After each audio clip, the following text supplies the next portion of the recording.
Boy, that was quick. A few days after we learned the truth about that incident at the Lincoln Memorial involving some pro-life high schoolers, a Native American activist, and a handful of hateful black supremacists, the media sure want to put it all in the rear view. The school, the diocese, and a nearby Latin school closed today. We will see what happens tomorrow, but right now people here trying to come to grips with everything that happened and hopefully take a breath and move on.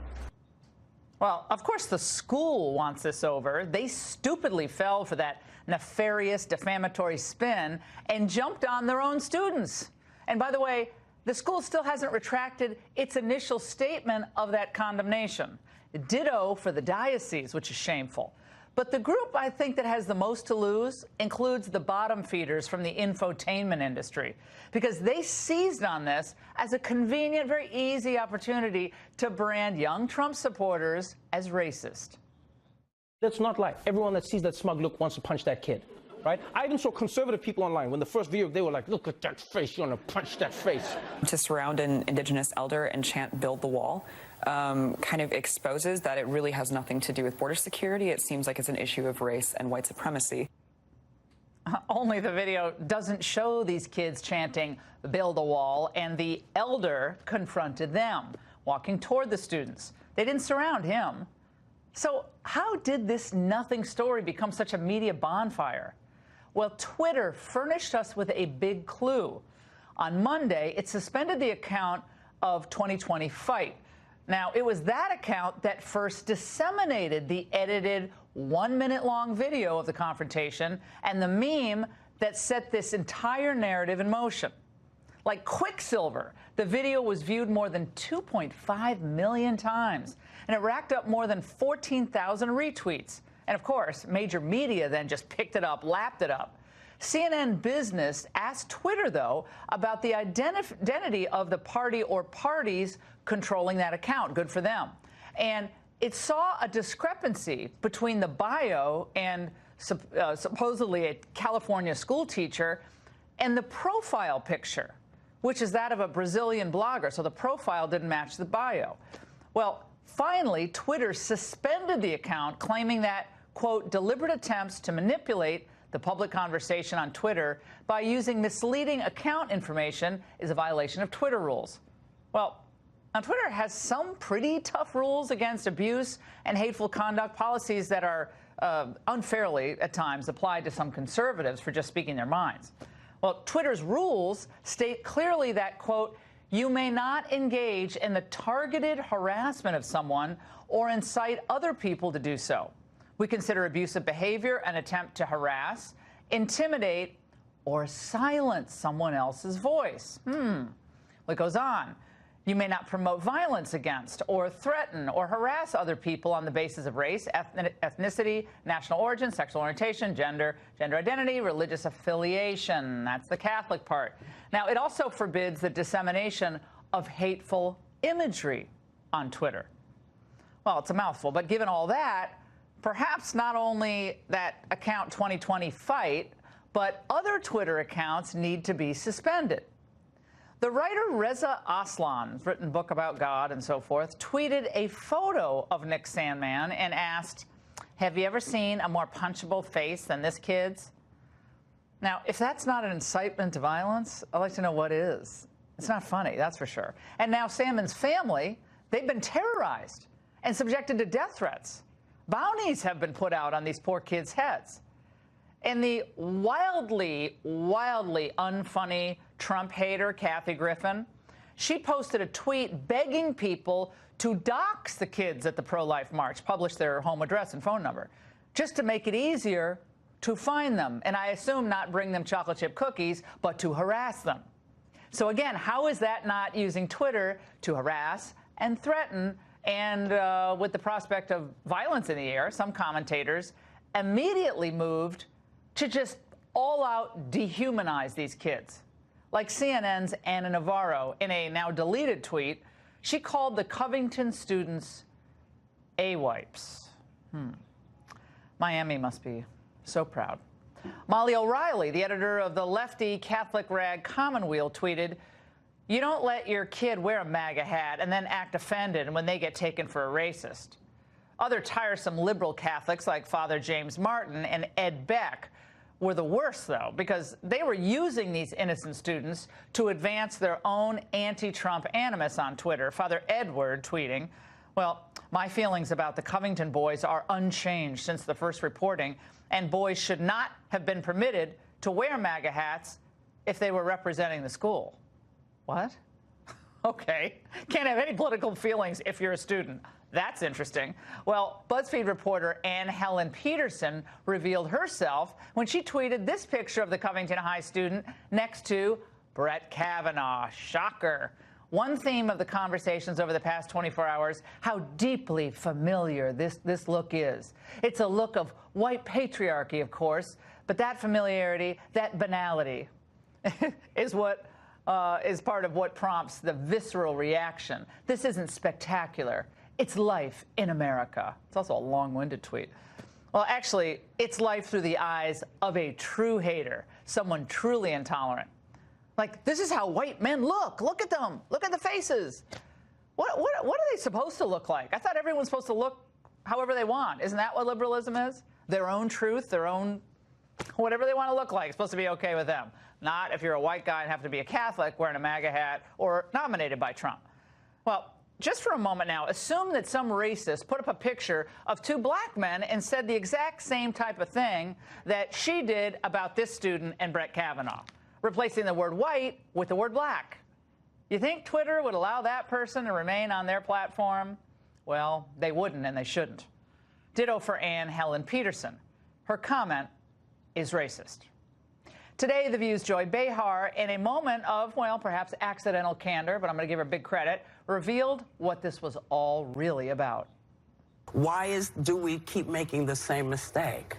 Because we're desperate to get Trump out of office. I think that's the reason. I think the press jumps the gun a lot because we have so much circumstantial evidence against this guy that we basically are hoping that, you know, Cohen's got the goods and what have you. And so it's wishful thinking.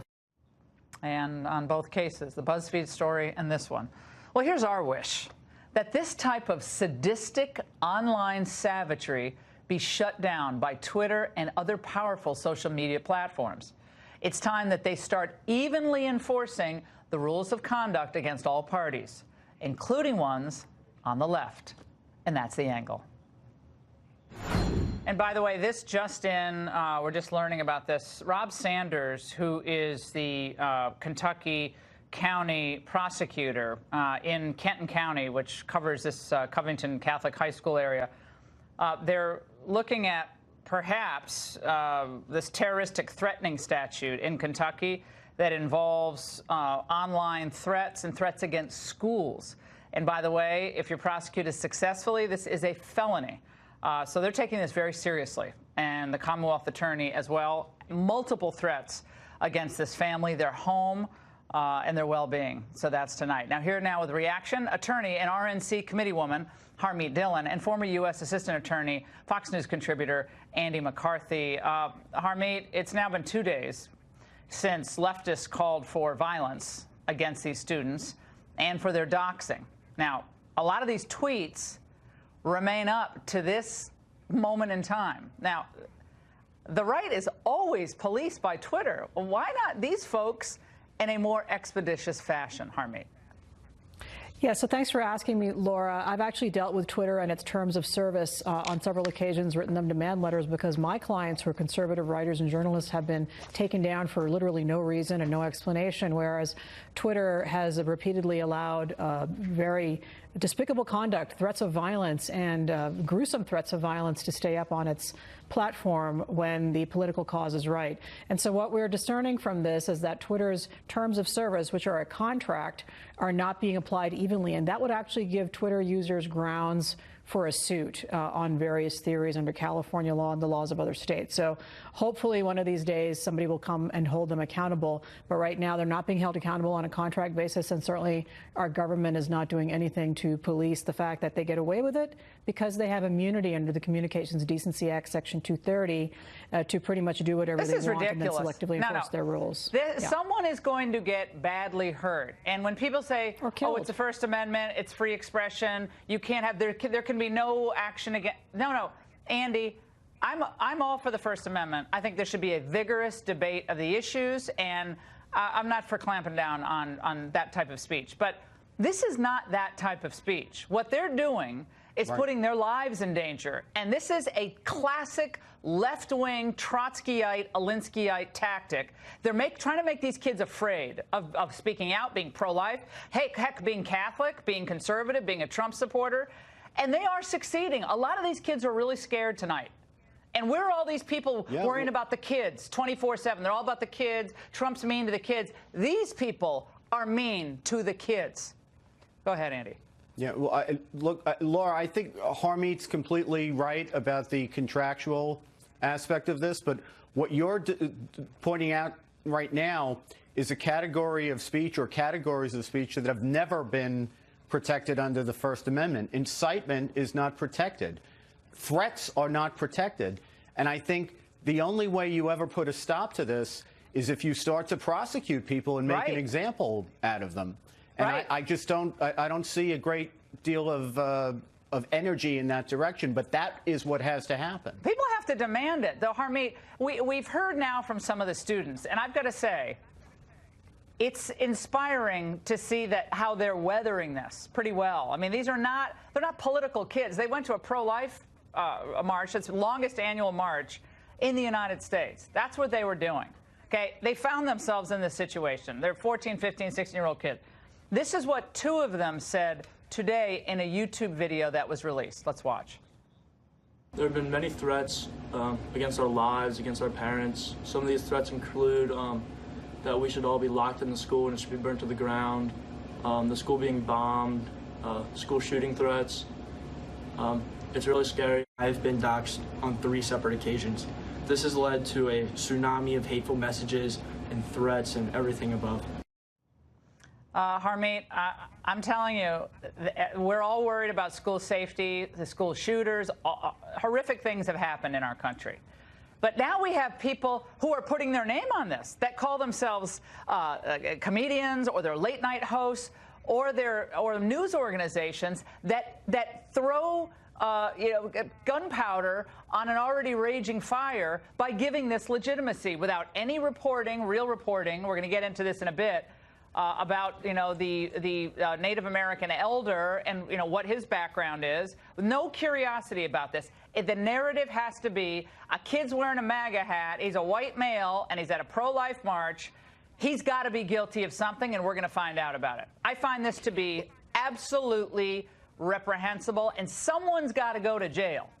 Someone's got to go to jail, or someone's going to die. Get hurt, or there's a shooting, or something happens to their families. The news media that irresponsibly spread the story around, not just irresponsibly, but viciously, in some cases, spread the story around. And Andy, I got to say, on its hands. and Andy, I know Savannah, that there is talk already about defamation lawsuits against the news media. They do not have immunity from suit for publishing false things, and their lack of curiosity and repeated publication of known false information in this matter does expose them to liability. So prosecution is absolutely important, but I think bankrupting these people is important too. Okay, Andy, really quick.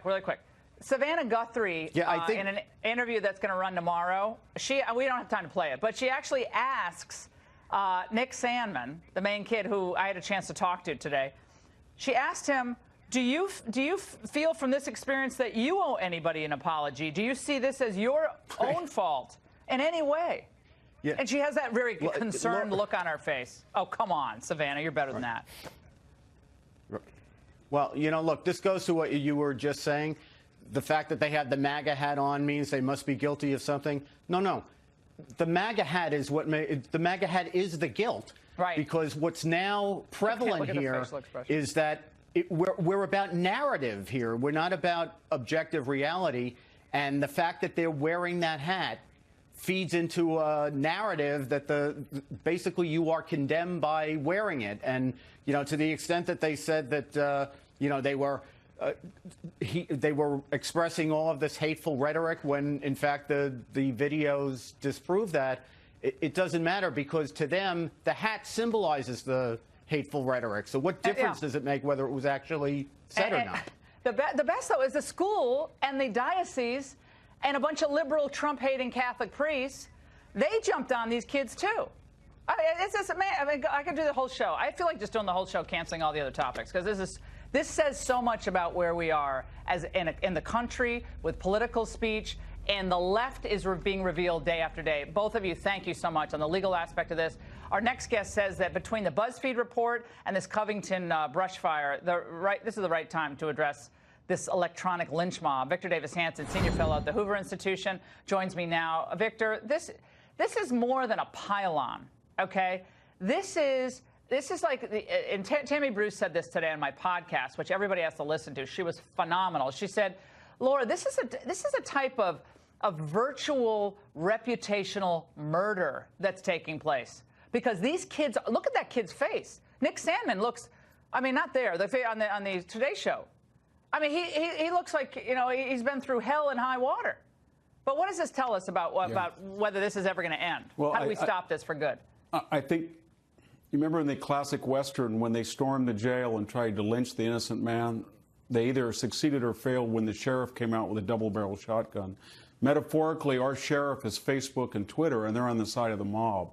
So these people feel they're not going to be censored. There's no downside. It's very hard to sue people under our system for defamation of character, or even for conspiracy to commit violence. We don't see it very often. And then more importantly, people don't get fired, Laura. Look at one of the authors of the BuzzFeed. He had been fired, Mr. Solomon, again and again and again. Leopold, excuse me. He'd been fired Jason again and again. There were no consequences. When it was released that these were young, innocent kids, they're not going to be very ready to fight back, and they had MAGA hats on, and they were white, and they were Catholic, and they were that was a turkey shoot for all of these bullies. And then when you look at the upside, when you combined the electronic mechanism with the hate Trump, the result is there's two values, rapidity and extremism. Right. So there was a race, like a dog race almost, at the starting blocks. Who could get out first, and then virtue signal that I was the first one to attack these kids. And then the next incentive was, who can be the most extreme? I said beat them up. No, I said shoot them. No, I said burn them up. Yeah, no, like have someone's head in effigy. Yeah, but this has been going on. Victor, the media have not learned anything. You had the Duke rape case. There's no downside, Laura. Yeah, first they had Tawana Brawley with Al Sharpton. I love hearing Al Sharpton about it. You had Tawana Brawley with Al Sharpton, right? Then you had later you had Duke rape case. Then you had the fraternity at UVA. Then you had Hands Up, Don't Shoot.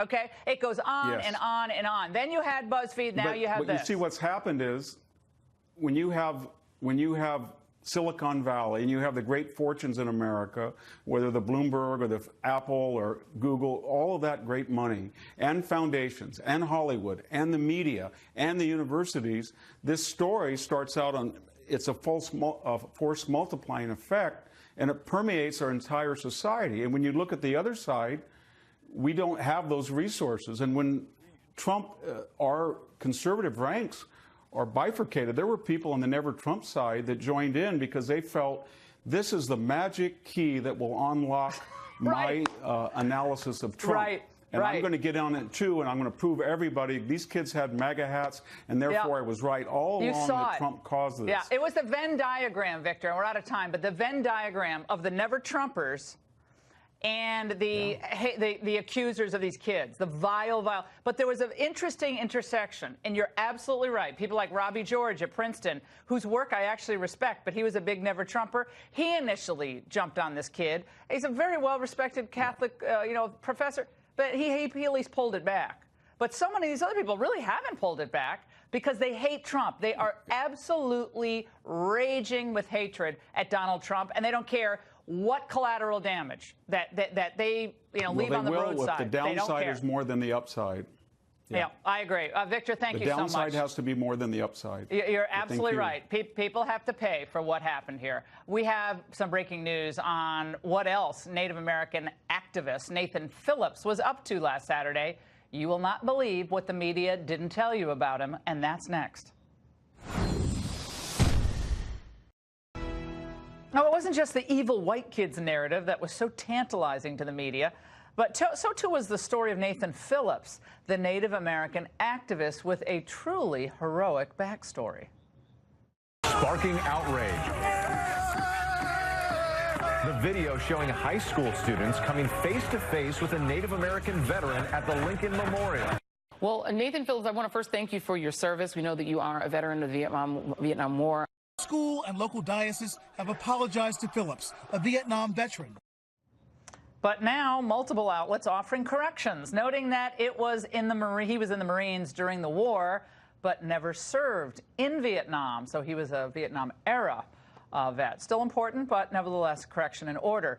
There are also some other stories coming to light. Just this past Saturday, same guy, Phillips, who's very busy over the weekend, and his group of activists attempted to storm, check this video out, Washington, D.C.'s Basilica, the national shrine, during an evening mass. There they are.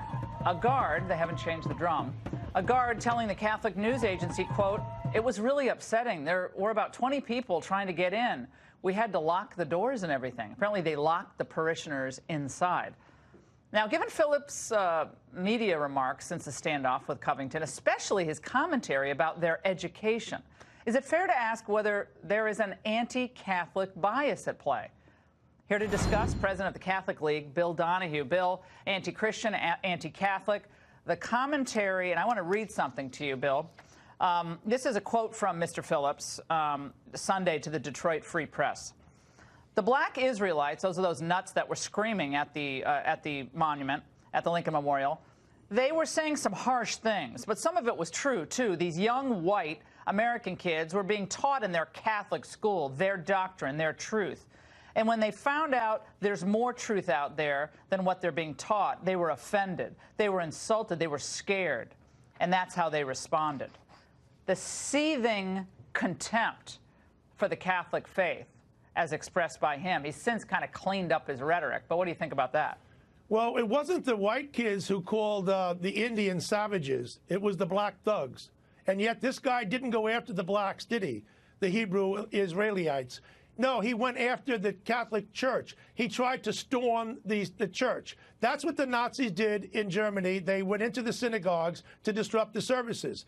If you try to disrupt a religious service, it's against the law in Washington, D.C. It's also a hate crime. There were 3 groups here, Laura. Only one was not involved in anything racist, and that was the white kids. The Indians were there taunting the kid. The Indians were there storming the church. The blacks made comments about blacks, which were racist, whites, which were racist. They attacked Puerto Ricans. They attacked Catholics. They called the Indians savages. And yet somehow the only group which did nothing to provoke any of this is the one being blamed by the left media. Yeah, and the black Israelites, the media kind of ran right over what they said. They didn't really focus on that. Called the boys incest babies. A lot of it didn't make sense and was fairly ungrammatical. However, it was just the most cruel, horrific. Again, this is what they do, and this is their big act. But Mr. Phillips himself, I mean, he keeps kind of passing himself off as a Vietnam vet. But when you talk to Vietnam vets who served in Vietnam, and they're very sensitive, because I spoke to one in particular. I wish he would come on the show, but maybe he will tomorrow. One in particular who was not happy about that. There's a big difference, and Marines take it very seriously. Look, not to disrespect any service, but Marines take that particular phraseology very seriously, which I did not know until today, frankly. Well, the other thing is I'm not going to join the pity parade, all right? This guy's a Vietnam-era vet. Guess what? So am I. I'm a senior citizen. He's not. Yet he's regarded as this frail elder. This guy's an activist. This guy's a thug. A professional activist. Absolutely. And he knew what he was doing. He was badgering the kid. He wanted that kid to say something vile. He never did it. He held the restraint. And shame on the Diocese of Covington for not standing by him and so many other people. I have no problem with people like Robbie George, who made an absolutely wonderful apology, Matthew Schmitz and Sobran Mahari and others. He shouldn't have jumped on him in the beginning. But, yeah, you're right. Bobby's a good guy. But what about these Ed Beck, James Martin? These are leftist priests who revel in anything that can reflect badly on the president. I mean, they are so political. I suggest that they stick to the gospel and stay out of politics, because they're driving people out of this Catholic Church with their proselytizing on politics morning, noon, and night. It's tedious, and most Catholics I know don't like it one bit. Bill, you're the greatest. Thank you so much for joining us. Yeah, both of those guys are guilty, much worse than what you even indicated. All right, thanks so much. And the Supreme Court today gave the Trump administration a small victory as it allowed President Trump's executive order banning transgender individuals from actively serving the military and to go into temporary effect. Laura DeRusso, who's the vice president of the LGBT research at the Center for American Progress, called this policy and the result today dehumanizing, while the DOJ is arguing due to lower courts issuing nationwide injunctions, our military had been forced to maintain a prior policy that poses a risk to military effectiveness and lethality for over a year. Here now, retired U.S. Army Lieutenant General Jerry Boykin and Kristen Beck, a transgender retired Navy SEAL. Kristen, it's good to see you both. A recent survey of U.S. active duty troops, I'm sure you're aware of it, and veterans, found that 61% of respondents do not approve of transgender people in the military. So what are those 61% missing, given their own experience? I just don't understand the lethality and effectiveness part. I don't know if those 61% actually understand what the military really does. We're a peacekeeping force. We do many more things. And if you want to talk about lethality, I served 20 years in the Navy SEAls, and I think I was pretty darn lethal. And I was very effective at my job. When you served, you had not changed your gender or gone through treatment, though, correct? Yes, that's correct. Right. And there's many transgender people that are just like me that just want to serve. And it doesn't mean that we have to suddenly start wearing dresses. And there's trans men also, female to male. So there's an immense amount of knowledge and information from 18 countries around the world who have had transgender people serving in their militaries now for decades, and they've never had a problem. Right. So I don't understand how the home of the free, and we talk about liberty, why do we have such a problem when 18 other countries already have transgender And transgender people who have served in the military, General, say, look, we just want to be part of the greatest fighting force ever. I mean, these are patriotic people. They want to serve the country, as Kristen said. And the injunction doesn't necessarily mean that all transgender people can't serve. Well, there's a long, there's a long list of, most people probably can't serve. Right. But for instance, service members who've been stable for 3 years in their biological sex prior to joining the military, they can serve. Service members who were diagnosed with gender dysphoria before the effective date of the policy can still serve, and other things. Yeah, that's right, Laura. Listen, I'd be remiss if I didn't start by saying that Kristen served honorably and, in fact, served with valor. And absolutely. Who doesn't love the Navy SEALs? That's right. I do. And she served in the Navy's finest combat unit. So I applaud her and thank her for her service. However, she served as a male, and she did not go through her transformation until she was out of the Navy. Now, what this report allows and what this Supreme Court decision today determined was that those who came out when Mr. Obama said you can come out if you're transgender, they are allowed to stay in the military. Anybody that has absolutely come out from and admitted that they are transgender are now able to go to stay in the service until they separate, either by retirement or by some other maybe a injury or something like that. Kristen, do you see any reason whatsoever that this should be an issue of morale or the fighting effectiveness of unit to unit? I mean, you're a Navy SEAL. I know a few SEALs, unbelievably tough. Like 0.00001% of the population or fewer could actually do it. The upper body strength, the physical strength that's required is stunning. I mean, I have nothing but incredible respect for what you did. But if if you were in transformation, how could you meet those standards, especially if you were in the process of transformation? You couldn't be on other drugs and be part of it, in other words. Yes, I mean, there's definitely going to be some things we need to overcome, and there's going to be some hurdles. But this is the same hurdles we had to face in the 1950s when there was the integration of African Americans into the armed But that doesn't go to forces. strength. That doesn't go to physical strength. Yes, though. but I'm just using the example that there will be hurdles, and we will overcome those hurdles. So I think I might have lost a little strength. I think I can only bench press about 250, maybe 280 now. So I think I went down by 20 or 30 pounds. That's unbelievable. Wow. General, my prediction is this injunction probably is fully overturned. That's my prediction, but we'll see. We'll follow this. We'll continue to. By the way, an NFL player denied one last shot at the Super Bowl because of a blown call. He'll join us from the New Orleans Saints. Ben Watson, next.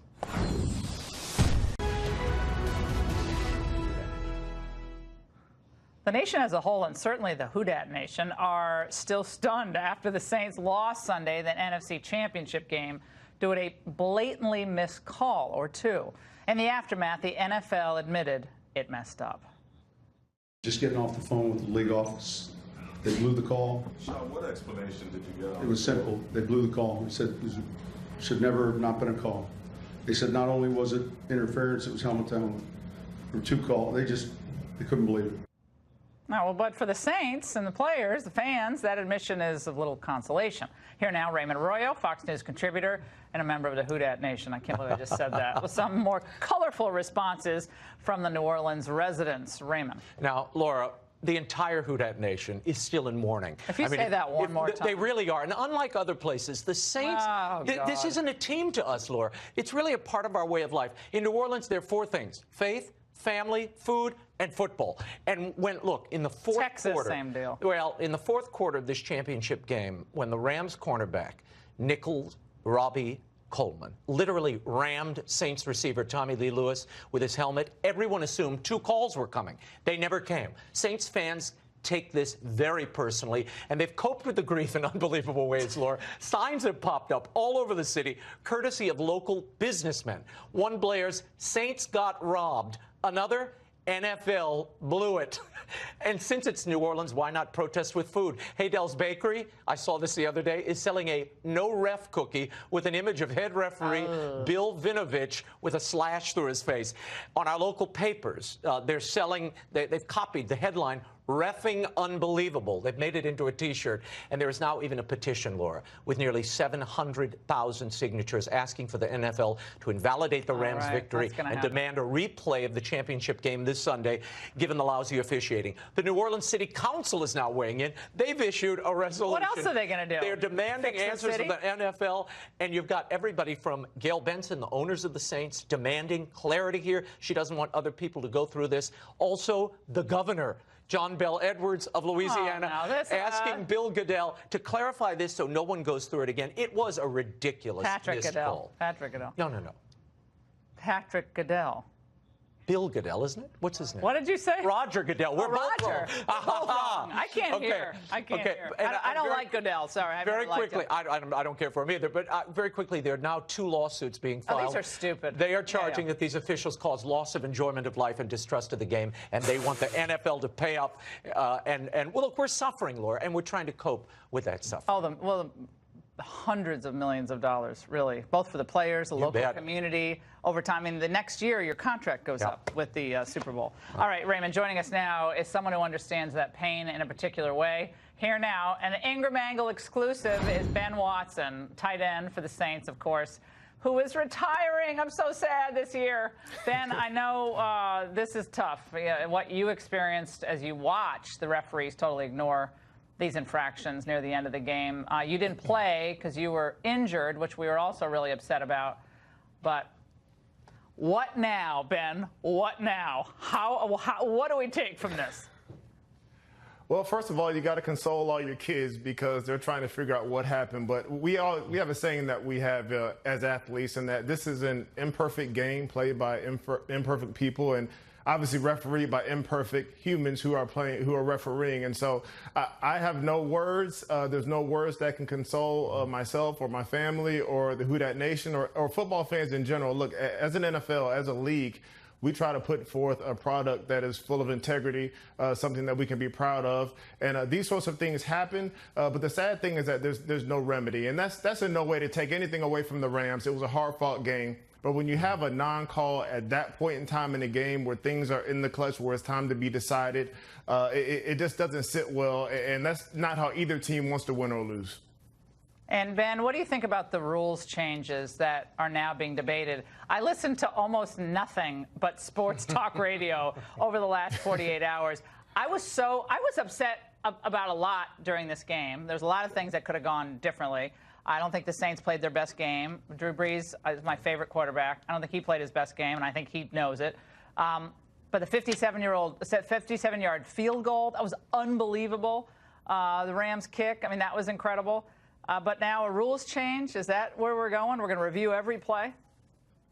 Well, I think, the league is constantly evolving. And over the course of my 15-year career, I've seen rules change, something that happened in a game. And then the next year, the competition committee comes together and creates a rule to fix that. And those things happen because, again, it's an imperfect game. And so when it comes to this, obviously, I think there will be a huge discussion in February by the competition committee about how do we prevent this sort of thing from happening? How can we be sitting here a couple of days after championship weekend and not celebrating the two teams that are in there, but talking about some missed calls by referees who are the best at what they do? And so it may be something as I say simple, but as important as being able to review a PI call, a pass interference call that happened, and also one that didn't happen, because a lot of times pass interference calls happen that shouldn't be called as well. So there needs to be something done. Again, that doesn't console us, doesn't make us feel better, but we understand that, hey, life goes on, and many times life isn't fair.